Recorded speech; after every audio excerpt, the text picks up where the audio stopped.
अकोला हिवरखेडसह तेल्हारा तालुक्यात वादळी वाऱ्याचं थैमान. Maharashtra Akola reporter Ganesh Wadekar, Chanakya news channel India Akola.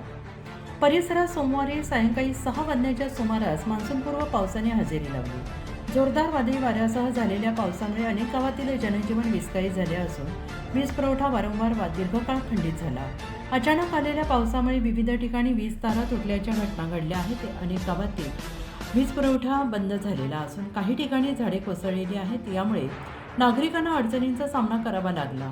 महावितरणाचे अधिकारी कर्मचारी अहोरात्र वीज पुरवठा सुरळीत करण्यासाठी घटनास्थळावर हजर होते. पावसाचा फटका शेतकऱ्यांनाही बसलेला असून केळी पिकांचं मोठ्या प्रमाणात नुकसान झाल्याची माहिती समोर आली. वादळी वाऱ्यामुळे अनेक ठिकाणी केळीची झाडे जमीनदोस्त झालेली आहेत. त्यामुळे आधीच विविध संकटांचा सामना करणाऱ्या शेतकऱ्यांच्या अडचणीत भर पडलेली आहे. दरम्यान नुकसानग्रस्त शेतकऱ्यांना शासनाकडून मदत मिळावी अशी अपेक्षा व्यक्त करण्यात येत आहे. मालठाणा खुर्द शेत शिवारातही केळी भुई सपाट. शिवरखेडसह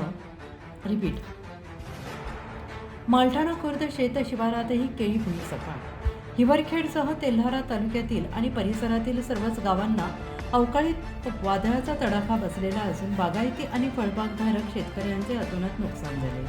वादळाचे पडसाद मालठाणा खुर्द शेत शिवारात पाहायला मिळाले आहेत. गोपाल रामराव हागे, सुनील गोविंद दुधे, सूर्यभान शामराव हागे यासह अनेक शेतकऱ्यांच्या केळीबागा भुईसपाट झाल्या आहेत आणि यामुळे हिवरखेडसह तेल्हारा तालुक्यातील सर्वच बागायती शेतकऱ्यांना सरसकट मदत जाहीर करणे अत्यावश्यक आहे. तरी कृषी अधिकारी, महसूल अधिकाऱ्यांनी मौकेवर हजर राहून नुकसानीचा सर्व्हे करून शासनास सादर करावा असे आमदार भरसाकडे यांनी संबंधित विभागाला पत्राद्वारे कळवलेलं असून महसूल अधिकारी, कृषी अधिकारी यांनी आज दिनांक 6/6/2024 चितलवाडी परिसरातील शेती नुकसानीची माहितीसाठी हजर होते.